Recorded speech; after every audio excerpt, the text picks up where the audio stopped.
बहारा में जाके बस गइलो पिया में हरि के सुख नहीं पैलो चुपके से आके हम दोनों अनार धइले बा चुपके से आके हम दोनों अनार धइले बा हम ना छिनार रही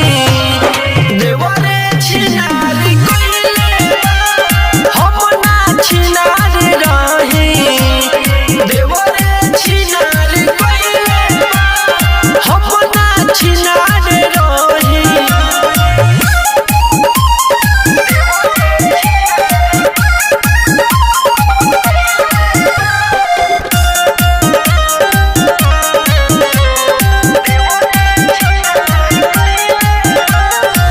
दिन चाहे रात होके पीछा पड़ेला मिलते मौका की गलियां चुमेला बात सही कही अरविंद अनिलो मन हमरो कई देता गिलो बहवल भूता के हवा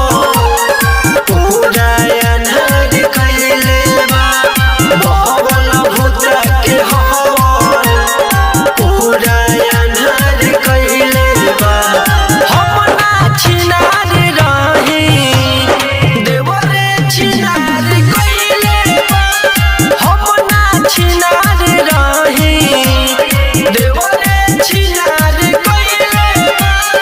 हम ना छिनार रही। मनोकामना स्टूडियो मोतिहारी।